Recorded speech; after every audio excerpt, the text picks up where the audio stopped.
I start my lecture. So I'm truly delighted to be here in Mostaru, a city in Bosnia-Herzegovina, famous for its beautiful old townscape. This is actually my first visit to Bosnia-Herzegovina. When I began to read about Mostaru, my ChatGPT, so I named my ChatGPT called the name Brendan. My Brendan kindly told me that the name Mostaru comes from Mostari, which means the keeper of the bridge. I found that meaning very moving. In Japan, we believe that gods dwell everywhere. In the mountain, the river, the sea, and throughout the nature world. And gods also dwell in things made by humans. A bridge are one such thing. A bridge protects a boundary. In Japan, the kami, the deity of bridge, is believed to guard the town from harmful things coming in. And interestingly, the god of bridges is often a goddess, said to be jealous and emotional. It is said that if you praise another bridge, she may become envious. But of course, having come all the way to Mostaru, I cannot possibly live without praising your beautiful study most. So today, I hope the goddess of bridge in Japan will kindly close her eyes for a little while. Now, the theme of my talk today is rebuilding the sacred. It is about how human beings rebuild what is sacred again and again.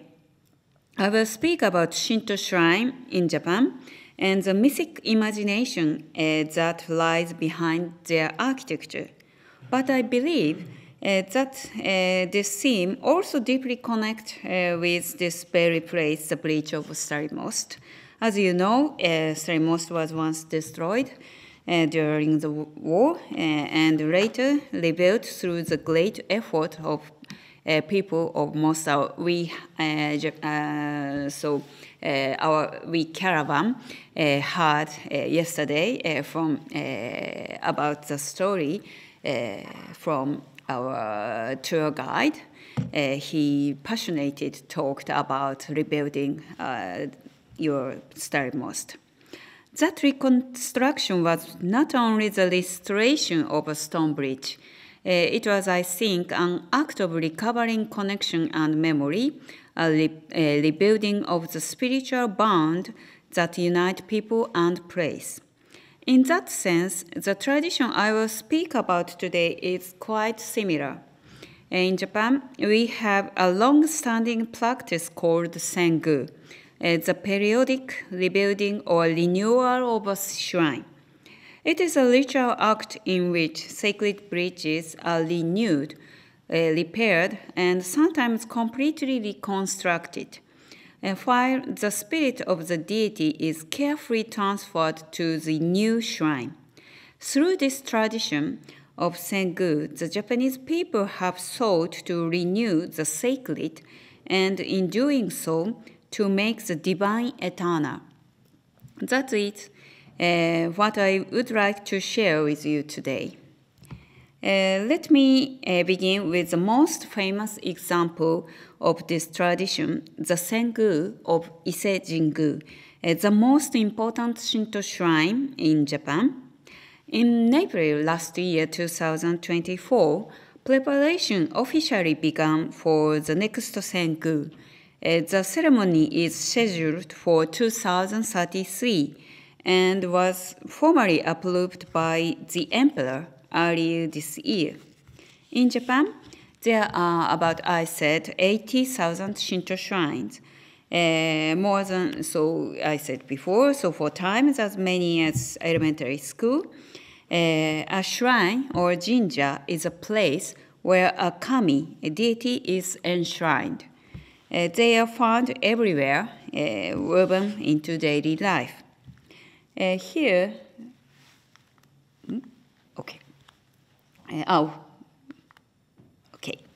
Here you can see some example of Shinto shrine, large and small, simple and ornate. The bright vermilion gate called torii.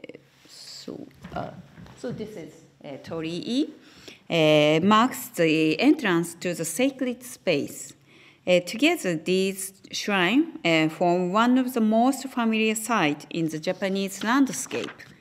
Among all these shrines, Ise-Jingu stands at the very heart of Japan's spiritual life.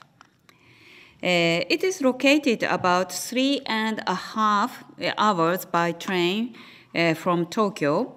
Architecturally and religiously, it is unique. There is nothing quite like it anywhere else. One of its most distinctive traditions is the Sengu. The complete rebuilding of all the shrine building every 20 years. Izumo was 60 years. This cycle has continued for more than 1,300 years. And each rebuilding is formally proclaimed by the emperor, linked the sacred and the imperial. Formally, Ise-Jingu is simply called Jingu, meaning the grand shrine. It consists of two main sanctuaries, the inner shrine and the outer shrine, together with about 125 smaller shrines within the sacred precinct. The origin of Ise-Jingu is told in Japanese mythology. According to the myth, Amaterasu, sun goddess, mother kind of the god deity.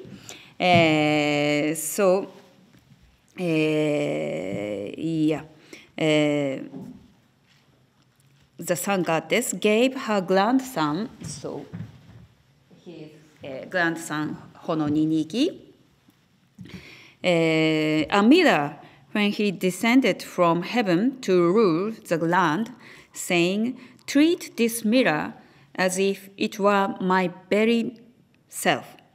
That mirror later became the sacred object enshrined at Ise, at Bethel, embodying the spirit of the sun goddess Amaterasu herself. At Ise, every 20 years, all the shrine buildings, including the main sanctuary, are rebuilt on a sacred cycle. After the new shrine is completed, a solemn ceremony transfers the deity's spirit from the old sanctuary to the new one. This ritual, called Sengu, which literally means to move the palace of the deity. It is a divine relocation, a ritual renewal of sacred space. The new sanctuary is constructed right side the old one on land kept empty and pure for 20 years, awaiting the new building. Please look at this photo. You can see the main shrine building, and here is the open space. So you can see the main shrine building and the open space of exactly the same size beside it. When the Sengu takes place, a new shrine, identical in every detail, is built on that empty site. Then, the deity spirit is ceremonially moved to the new building, from old one to new one. Here's clearly this at the moment of Sengu. This smaller shrine within Ise-Jingu shows the process clearly. In this photo, taken before the relocation, people still worship at the old shrine left-hand side. And the second,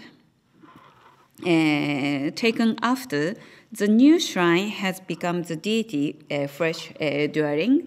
So people worshipped so right-hand side shrine, and left-hand side shrine, old shrine was already disappeared.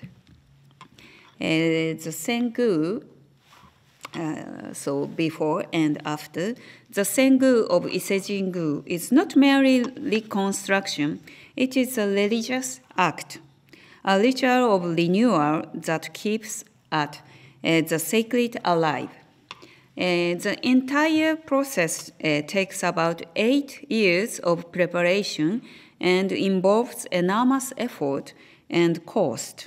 More than 125 shrines and more than 60 buildings are rebuilt, using around 14,000 logs of Japanese cypress. Thousands of artisans and carpenters participate. All the sacred treasures, mirrors, swords, vessels, and garments are newly made. Through this, not only the architecture, but also traditional crafts are renewed every 20 years. Why go to such trouble? There are several important reasons. First, to pass on traditional craftsmanship. The architectural style of Isejingu, called Yuitsinmezukuri, preserved the ancient prototype of Japanese architecture, built entirely of wood without single nail. Each Sengu becomes a living school for master carpenter, who learn by rebuilding and transmit their skill to the next generation. Second, because the materials themselves are alive. The wooden pillars are set directly into the ground. So pillar directly into the ground, not a base, has like a concrete base, not using the concrete base.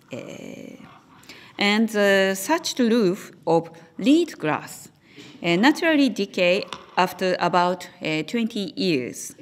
Rebuilding is thus a necessary act of regeneration, not replacement, but renewal. And finally, the most important reason, the renewal of divine spirit itself, transferring the deity to a new, purifying dwelling symbolize the continual rebirth of the divine. In Shinto, the kami doesn't dwell forever in one place. The deity lives where purity, freshness, and vitality are renewed. This idea of perpetual renewal as the essence of the sacred lies at the heart of Sengu tradition. I am a mythologist, so from here, I would like to speak from the perspective of myths. There are countless myths in the world. In fact, no culture or people has ever existed without myths. Across the world, myths have sought to answer two of humanity's oldest questions: where do we come from, and why do we die?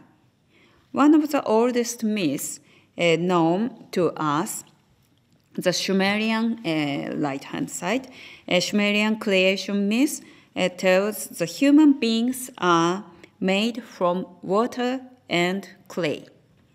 In the Hebrew Bible, in the book of Genesis, Adam too formed from the dust of the earth and returned to it in death. In both traditions, human beings are part of nature's cycle, born from the earth and destined to return to it. So in old Chinese myths also that kind of myth. Human was created by clay, yeah. But They are myths in which humans are made from something other than us. In fact, many culture tells us humans created from plants. In Norse mythology, the high god Odin and two other deities found two pieces of driftwood on the seashore and shaped them into the first human beings. In the Maya text Popol Vuh, the gods finally succeeded in creating humans from corn, the essence of life itself. Such stories suggest that plants were seen as the living substance of humanity, symbols of growth, mortality, and regeneration. To think further about the meaning of these plant origin myths, there is a fascinating story from Indonesia called the banana type human. In it, a stone and banana argue over what human should be like. Stone says human should be like stone, enduring forever. Banana says humans should be like banana, dying and sprouting anew.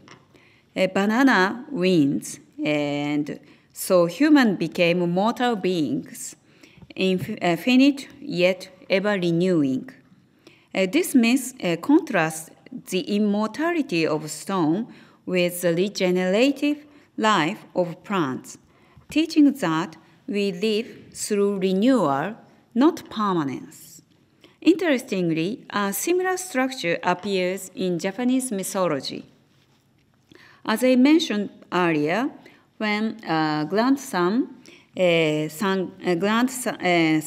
sun goddess Amaterasu, the deity Hono Ninigi, descended from heaven to rule the world, the earth, he met a beautiful goddess named Konohana Sakuya Hime, whose name means the princess who makes the blossom bloom.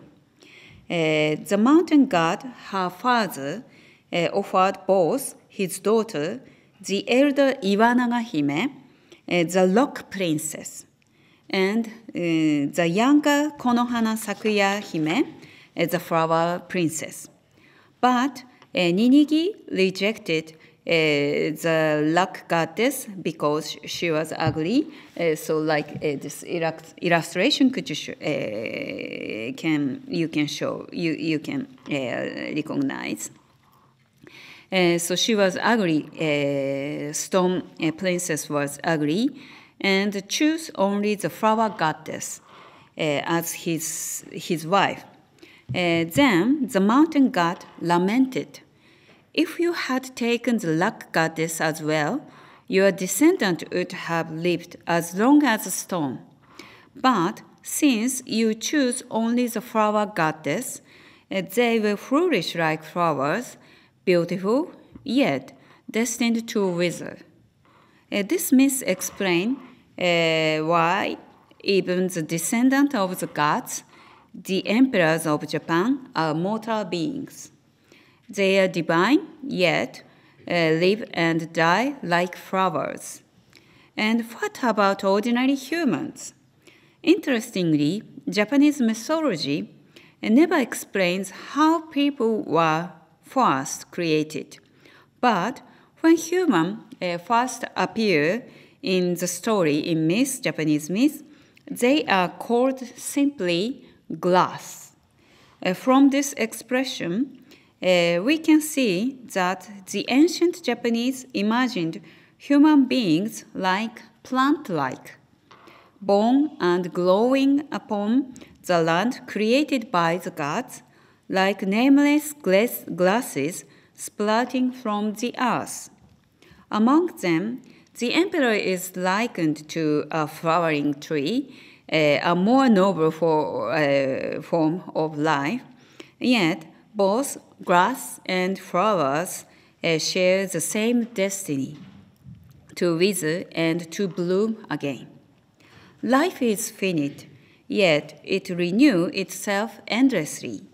eternity is not the immortality of one body, but the continuity of regeneration. Thus, Japanese mythology speaks of eternity through renewal, not through the unchanging, but through continually becoming. And this very idea lives on in the practice of Sengu at Ise-jingu. By rebuilding the shrine every 20 years with new wood, people enact the mythic time of eternal renewal. And through finite material, they built eternity. Now I would like to speak about another form of Sengu, the renewal ceremony at Izumo Taisha, which you have just seen in the documentary Building Eternity. At Izumo, the Sengu take place once every 60 years, and there were several differences from Ise-jingu. One difference lies in the roof material. At Izumo, it is made of cypress bark, in Japanese, hiwada. At Izumo, it is made of cypress bark, which is far more durable than the such used at Ise. Ise using a reed. For this reason, full reconstruction every 20 years is not necessary.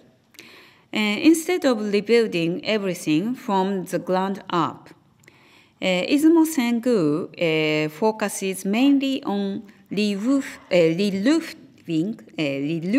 and restoration. It is renewal that emphasizes continuity through repair, a living tradition that unites preservation and rebirth. As shown in the documentary, Izumo Taisha was built to fulfill a divine promise to build a shrine so tall that it would reach the heaven for the earthly deity Okuninushi. Today, the main hall stands about 24 meters high, but ancient records tell us that long ago it once rose 48 meters, a height comparable to a modern high-rise building. This model shows a reconstruction based on historical and archaeological evidence. You can see that it looks rather unstable, perhaps too ambitious for its time. Old records even mention that the structure collapsed more than once. Through centuries of this trial and error, the shrine gradually took the form we see today. People have always devoted their strengths to the kami, building, repairing, and praying for the divine. In the documentary, Mr. Senge, vice president of Izumo Taisha, said, "What matters is to enshrine the deity in the best way we can, in the spirit of our own time."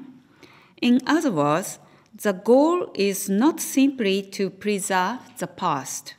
Sometimes it means using modern techniques and materials to express what feels most appropriate for the present age.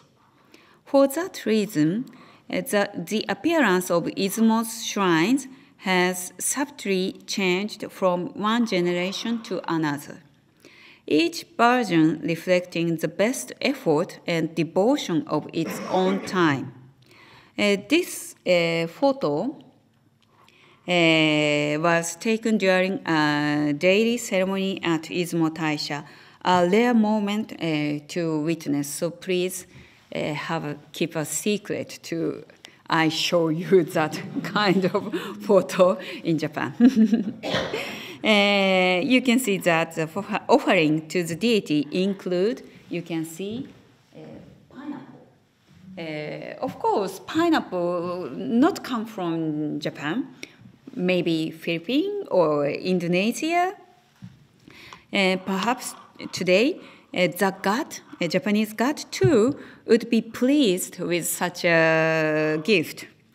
The pursuit of eternity at Izumo rests on a philosophy quite different from the fixed preservation that define world heritage. Izumo Taisha chooses not to seek that designation. Becoming a World Heritage site would impose restriction and bureaucratic procedures, making it difficult to renew the shrine freely. For the people of Izumo, eternity doesn't mean fixing a form, but continuing to give their best again and again. To build eternity is to keep the sacred alive through renewal. In the same way, the reconstruction of, so I have to say about Starry Most here in Mostaru, was not simply a restoration of stone, but an act of recovering connection and memory, reviving an ancient form from new knowledge.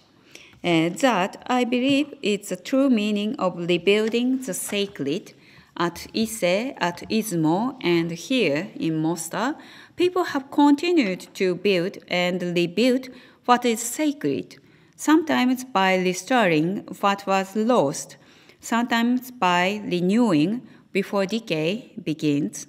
What unites them all in shared wisdom. So the sacred lives on through renewal. Eternity is not stillness, but transformation with devotion and care. At Ise, each renewal begins with rebuilding of a bridge. So from the city of Bridge, I invite you to come and see Japan's Reborn Bridge. And if you can, to travel even further to Izumo, where a shrine once reached for the heaven. Thank you for your attention.